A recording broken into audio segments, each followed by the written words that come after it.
screenshot the recipe here. Like I say, it's forgiving. If you don't want it as spicy, you can add a few dashes of cayenne, a pinch of cayenne, or a quarter of a teaspoon.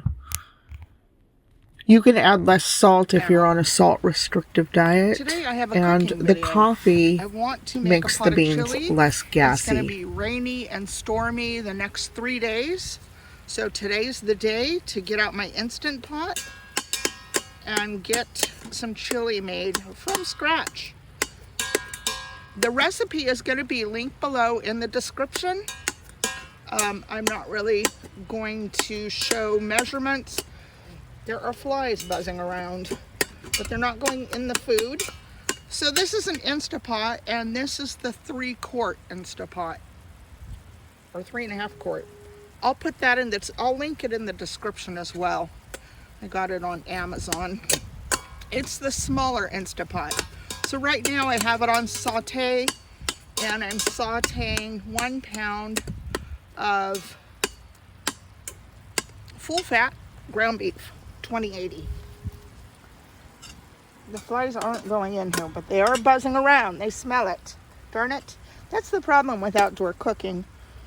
And I guess I should be doing this inside of the screen room, but I have a beading project going on inside of the screen room, so I can't really cook. And since it's a lovely day out, I thought I would just do it out here. Okay, so it sautés for 30 minutes on the saute feature. So we're gonna go ahead and add some seasonings. See, it's pretty brown.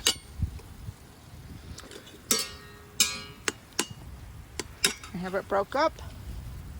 And I just stuck a frozen package of ground beef in there.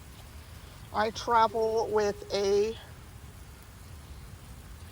14 quart freezer that I have plugged into the 12 volt of my car. So this is cayenne powder. I'm really good at eyeballing measurements. I don't want that much. It'll be too spicy. So, but like I said, I will put all of the measurements, the full recipe in the description. All right. Now we have paprika.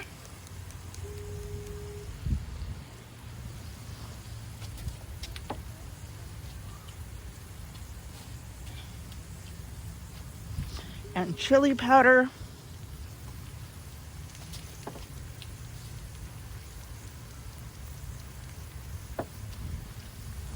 I want a lot more of that chili powder in there. Give that a stir.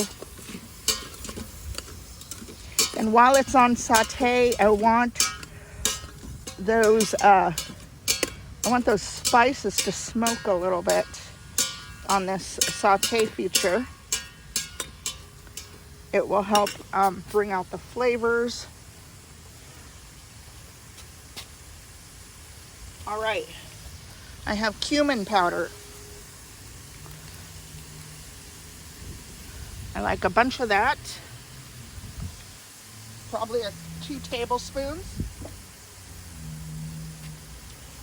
I have granulated onion or onion powder. And I want about 2 tablespoons of that. It's smelling good. Oh, that was garlic. I only wanted 1 tablespoon. Oops, it's gonna be a little garlicky. Well, mistakes happen, but it'll still be good. It's chili. Okay, here's the onion powder. See, onion. And I want... And the other was granulated garlic. I don't use garlic salt. I love salt and I like to use salt, but I like to use the pink Himalayan salt, or I like to use a high mineral content salt, sea salt, like a gray salt. Oh, these flies. This is gonna make for a horrible video. But this is realistic when you're cooking outdoors, isn't it? Flies are not going in the food, they're just buzzing around.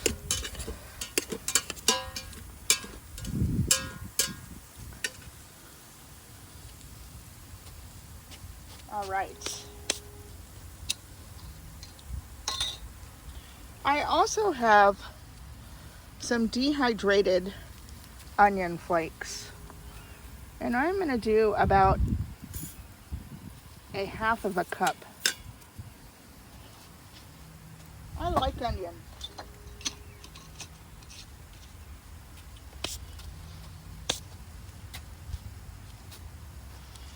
That meat didn't put off very much fat. That was grass-fed beef I bought when I was still in Montana. In my freezer, I got a really good deal. I'm going to put a couple tablespoons of avocado oil because there wasn't a whole lot of fat being made from the beef. It smells delicious.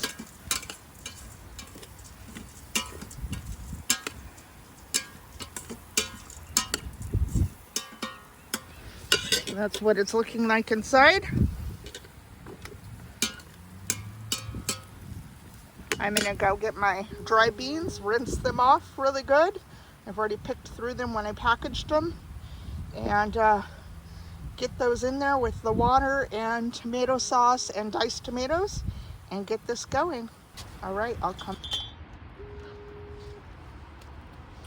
I have 1 pound of pinto beans, dry pinto beans that have been washed and picked through. You always want to pick through them because there might be little stones or bad beans. And you want to rinse them off really good a few times to make sure there's no dust and dirt. Okay, I have a can of diced tomatoes with green chilies, 1 14.5 ounce can,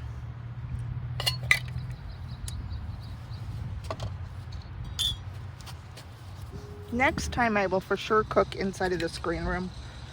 And I have 1 14.5. They used to be 15 ounce cans, but because of shrinkflation. So anyways, that's tomato puree. I can't find my can opener for my tomato sauce, so tomato puree will work.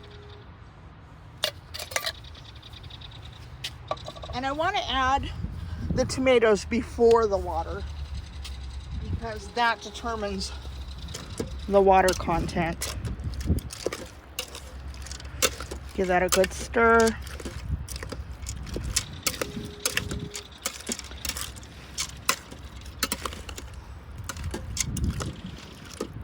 If you don't have spices on hand, like if you don't have paprika and garlic powder and chili powder or cumin, you can buy one of those chili seasoning packets, or you can buy a chili, you can buy a container, a large container of chili seasoning, which has all of those same spices in it in the proper proportions.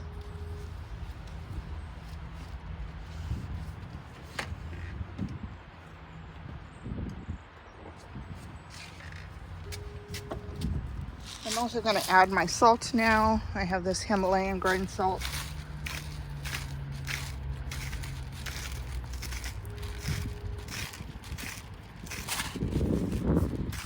It's dry beans and home and store-bought canned tomatoes. So a good teaspoon of salt, I think, is good.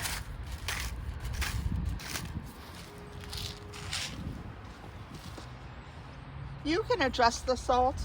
You can omit the salt if you don't want salt in your food. Some people are on low salt recommendations by their healthcare provider, and I am in no means a healthcare provider. I like a lot of pepper, so that was probably about 6 grinds, probably about a quarter of a teaspoon of fresh ground. Okay, now I'm going to add water. I have this filtered water, and I'm going to bring it to the line that is inside of my pot. There's 3 different lines, and the top line tells you the limit. And I'm going to do that because these are dry beans, and they're going to absorb a lot of water.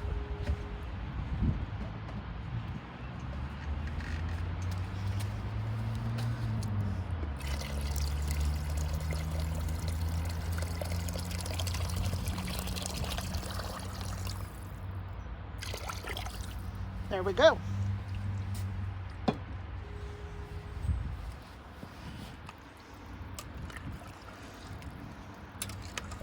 Now I can put it on pressure.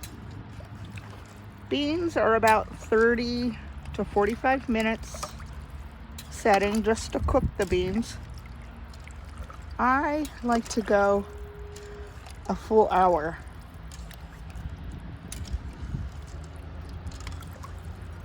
In the pressure canner, that is. If this was on stovetop, I would have soaked the beans overnight, then boiled them for almost 2 hours before I ever added meat or seasonings.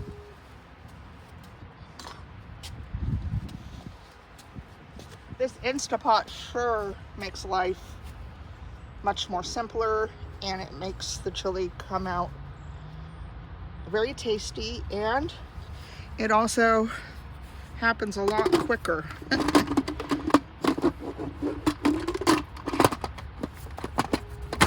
There it is. It made that little noise. I have it on seal. And then here are the settings. I'm not going to tip it upwards,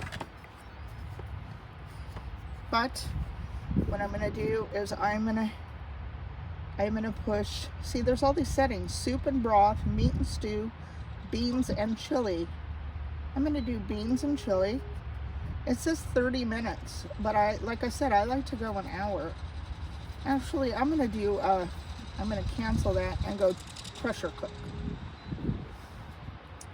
Now it's giving me 130, and then I want to push keep warm, and I want to push, and I just leave it. Now I leave it, and in 1 hour and 30 minutes, see, now it's on, it's locking, and it's going to come up to pressure, which is going to take about 20 minutes. Then once it comes up to pressure, it'll start venting, and it will start the 1 hour and 30 minutes of pressure cooking. Then it'll shut down, and I have it on the keep warm setting, which it'll probably be another hour afterwards before I even remove the lid. Stir it, then I can check the flavor and adjust it, and I can always put it on a 30-minute cycle if I want it to cook longer, or I can take it out of this and put it in my crock pot, which is what I usually do. All right, we'll come back when it's all done. All right, the timer went off. It cooked for an hour and a half, and then it was on the warm setting for another 45 while the pressure came down and it vented the steam. There it is. That is beautiful.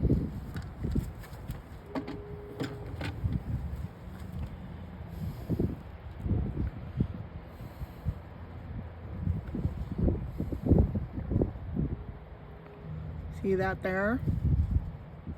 I like mine a little thicker, so I'm actually going to cook it for another 30 minutes. I'm going to pressure cook it another 30 minutes. Let's see, the beans are tender, they're smushing.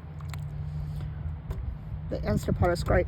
And this is a good chili bean soup right here, but I like a very thick, hearty chili. So we're going to cook it another hour, and then when I go to make myself a bowl for dinner, I will share it with you.